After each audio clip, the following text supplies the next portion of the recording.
अक्सर यह देखा जाता है कि लोग गोचरों से बहुत अधिक उम्मीदें लगा बैठते हैं, बुरी भी अच्छी भी। तो यह उम्मीदें कब लगानी चाहिए, कब समझना चाहिए कि गोचर आपके जीवन में बहुत अधिक प्रभावी होने वाला है? तब जबकि संबंधित ग्रह जो कि गोचर कर रहा है, या संबंधित ग्रह जिसकी राशि में गोचर हो रहा है, या संबंधित ग्रह जिस नक्षत्र में गोचर हो रहा है, या वह संबंधित ग्रह जिस नक्षत्र चरण में गोचर हो रहा है, आपकी दशाओं में महादशा, अंतरदशा, प्रत्यंतर दशा, सूक्ष्म दशा, प्राण दशा, इनमें कहीं भी यदि समावेशित हो रहे हो, तभी गोचर को अपने जीवन में पूर्ण रूप से प्रभावी समझें।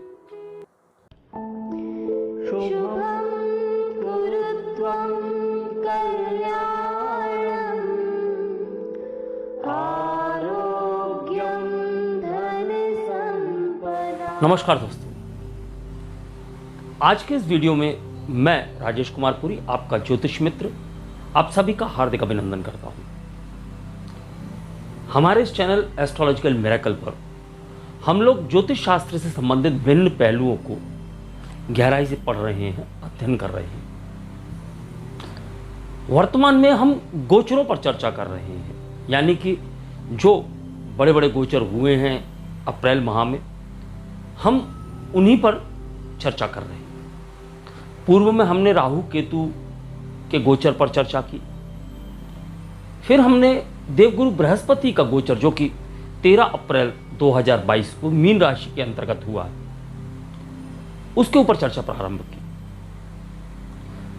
चूंकि हमने थोड़ा विलंब से इस विषय पर वीडियो बनाना प्रारंभ किए,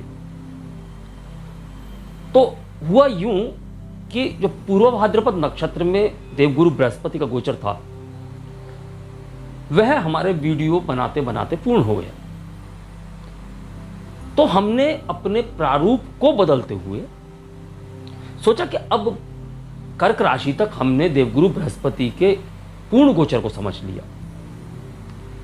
जब हमने कर्क राशि, कर्क लग्न तक देवगुरु बृहस्पति के पूर्ण गोचर को समझ लिया, तदुपरांत सिंह राशि से लेकर मीन राशि तक पूर्व भाद्रपद नक्षत्र में जो देवगुरु बृहस्पति का गोचर है, उसके बारे में समझना निरर्थक है, क्योंकि वह समय सीमा निकल चुकी है।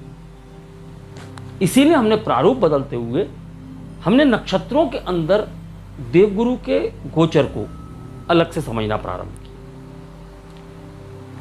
यानी कि सिंह राशि से लेकर मीन राशि तक हम देवगुरु बृहस्पति के गोचर को नक्षत्रानुसार समझेंगे। पिछले वीडियो में हमने देवगुरु बृहस्पति के गोचर को उत्तरा भाद्रपद नक्षत्र में समझा, सिंह लग्न से लेकर वृश्चिक लग्न तक। अब हम यहां आज के वीडियो में देवगुरु बृहस्पति के गोचर को उत्तरा भाद्रपद नक्षत्र में धनु लग्न से लेकर मीन लग्न तक के जातकों के लिए समझेंगे। हमने इसे नक्षत्र के चरण अनुसार समझा है और हम इसे नक्षत्र के चरणानुसार ही विश्लेषित कर रहे हैं। देवगुरु बृहस्पति का गोचर उत्तरा भाद्रपद नक्षत्र में 28 अप्रैल 2022 से 24 फरवरी 2023 तक रहने वाला है।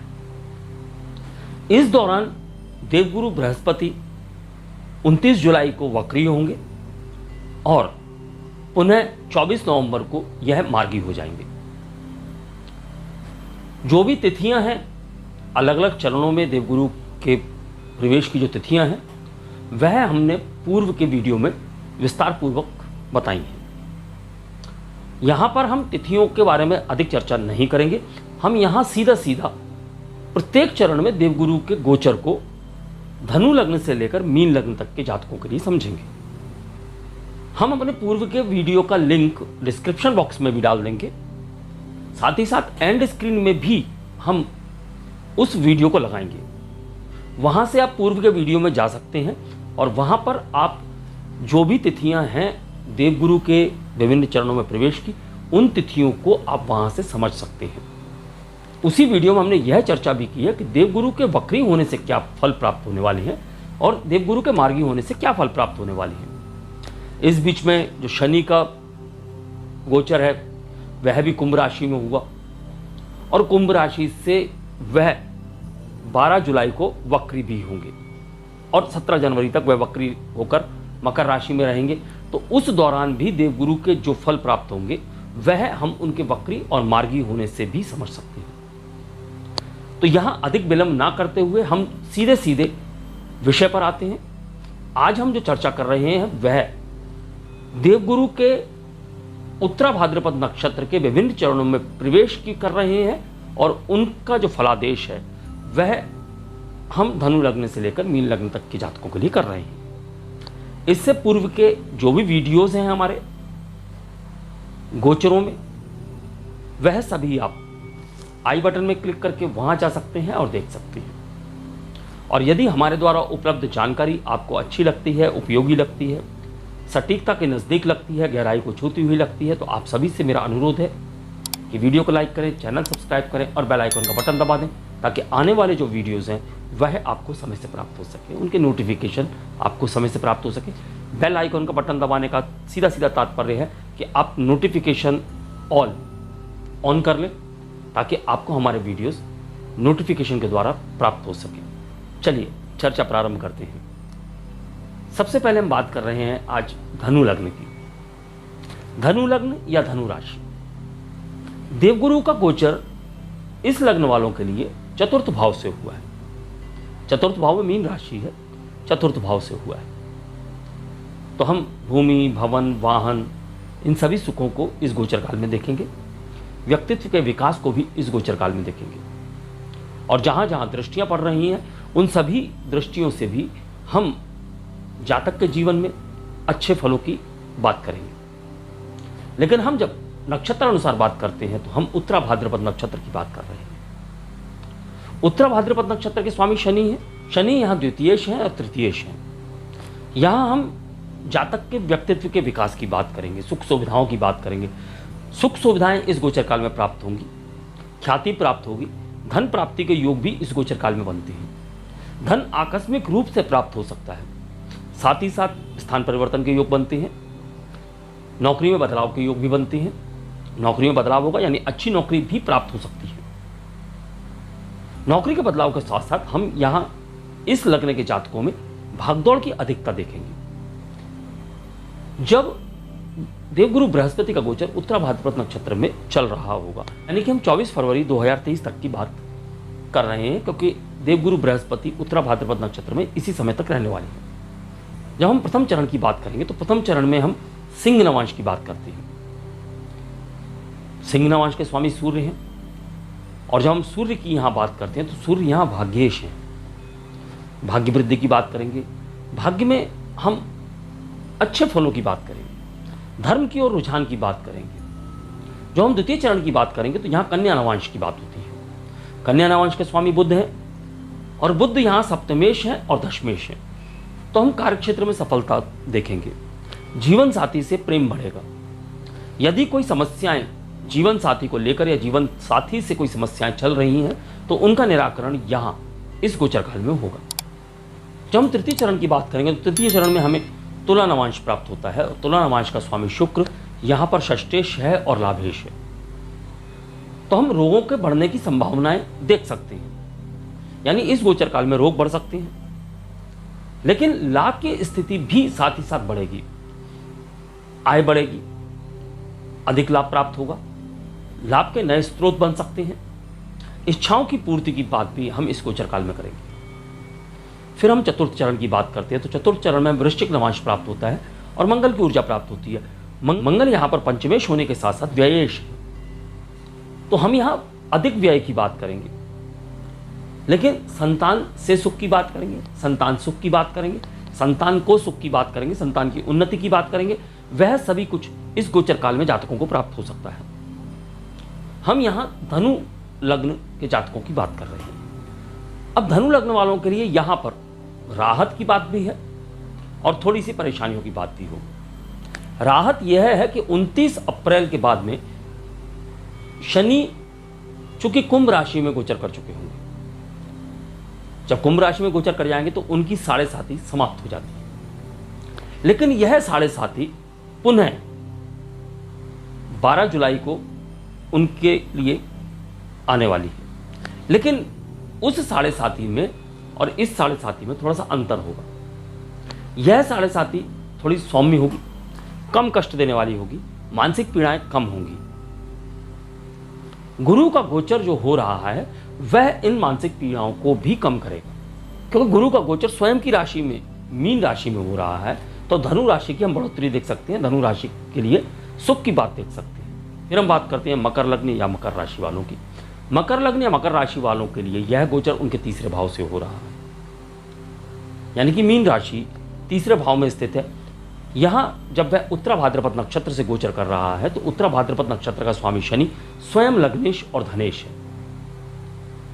तो यह गोचर काल धन की स्थिति से तो इस लग्न वालों के लिए बहुत अच्छा रहने वाला है। पारिवारिक स्थिति में भी बहुत अच्छा रहने वाला है। परिवार से मेलजोल बढ़ेगा, कुटुंब से मेलजोल बढ़ेगा, मित्रों से लाभ प्राप्त होगा, परिवार से हर संभव मदद जातकों को प्राप्त होगी।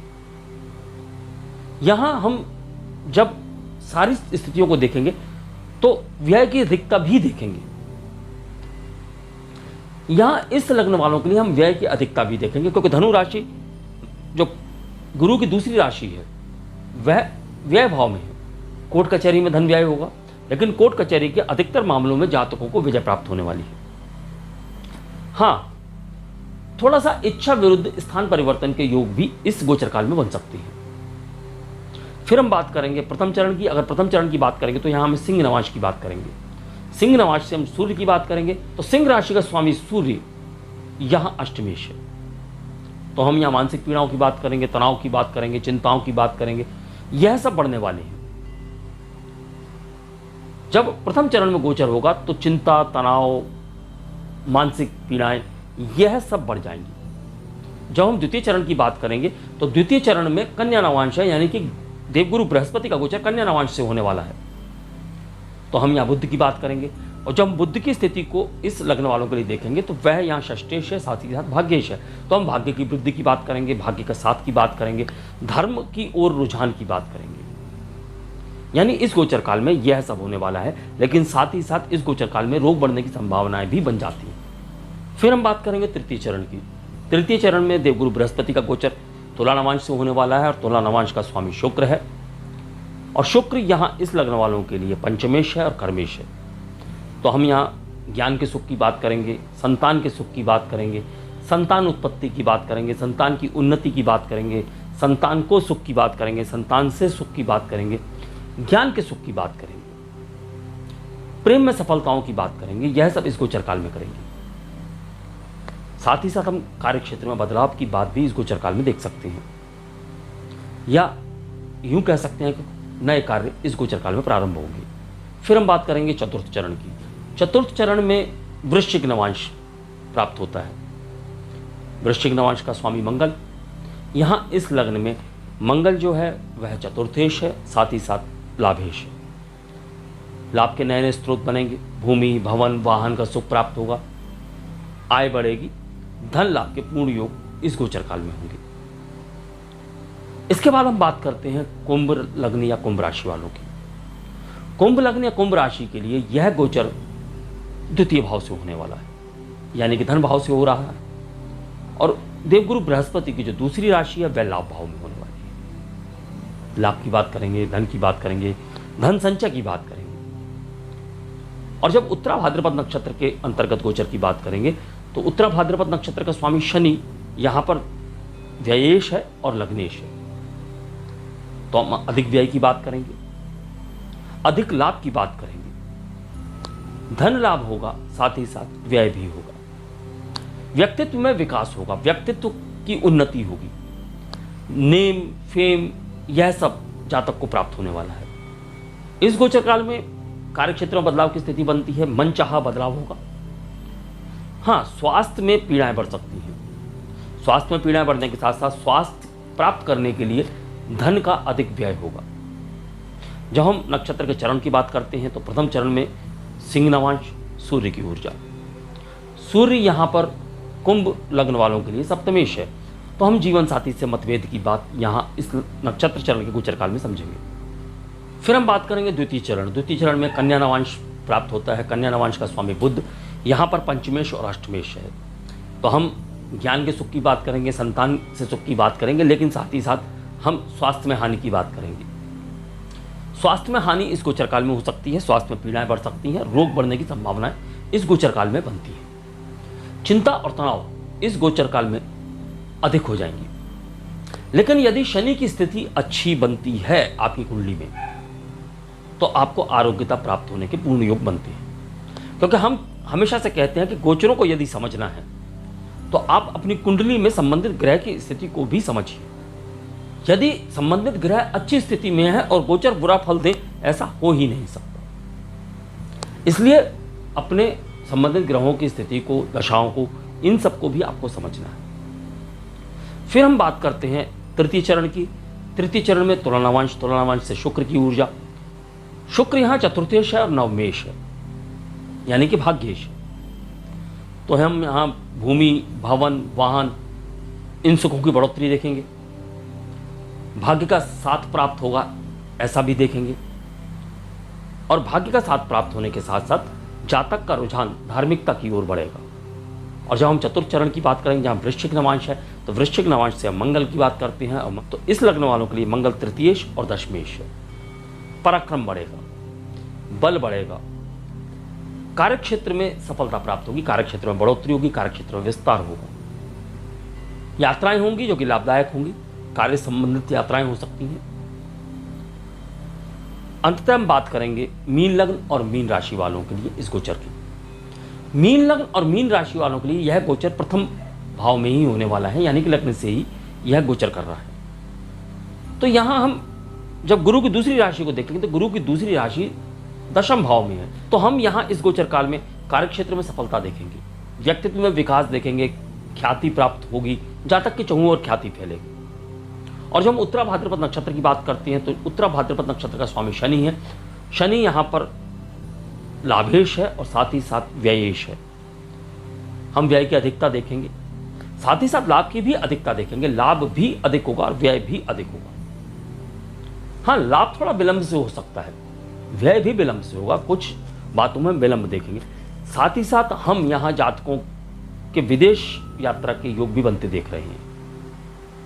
विदेश यानी कि परदेश की बात भी कर सकते हैं। आवश्यक नहीं है कि फॉरेन कंट्रीज में ही जाया जाए, यहां पर लंबी दूरी की यात्रा की बात भी की जा सकती है, चाहे वो अपने देश में ही क्यों ना हो। तो हम परदेश गमन की बात करते हैं, विदेश गमन की बात करते हैं, वह सब हम इस गोचर काल में समझ सकते हैं। विदेश से जुड़कर धन प्राप्ति के योग भी इस गोचर काल में बनते हैं। हाँ, इस गोचर काल में मानसिक पीड़ाएं थोड़ी सी बढ़ जाएंगी।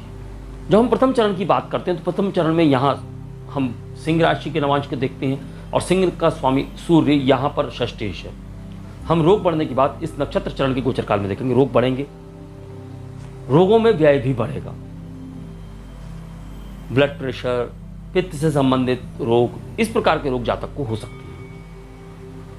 जब हम द्वितीय चरण की बात करेंगे, तो द्वितीय चरण में हम कन्या नवांश को देखते हैं और कन्या नवांश से हम बुध की बात करते हैं। और जब बुध की बात करते हैं, तो बुध यहाँ पर चतुर्थेश है और सप्तमेश है। तो हम भूमि, भवन, वाहन, इन सुखों की बात करेंगे, माता के सुख की बात करेंगे, साथ ही साथ विवाह सुख की भी बात करेंगे। इस नक्षत्र चरण के गोचर काल में जातकों के विवाह की संभावनाएं बढ़ जाती हैं। और फिर लग्न से गुरु का गोचर हो रहा है, सप्तम भाव पर पूर्ण दृष्टि भी है। तो यहां पर जो जातक अविवाहित है और विवाह योग्य उम्र है, साथ ही साथ दशाओं में भी उनके विवाह के योग बन रहे हों, तो यह नक्षत्र चरण का गोचर काल जो है उनके लिए विवाह की पूर्ण संभावनाएं लेकर आता है। तो यहां पर अविवाहित जातकों के विवाह हो जाएंगे। जिनके जीवन साथी के साथ में कुछ समस्याएं चल रही हैं, उन समस्याओं का निराकरण यहां प्राप्त होगा। और यदि जीवन साथी के साथ में कोई समस्याएं नहीं है, तो यहां प्रेम में प्रगाढ़ता भी देखने को प्राप्त होगी। फिर हम बात करते हैं तृतीय चरण की। तृतीय चरण से हम तुलानावांश की बात करते हैं और तुलानावांश का स्वामी शुक्र यहाँ पर तृतीयेश और अष्टमेश है।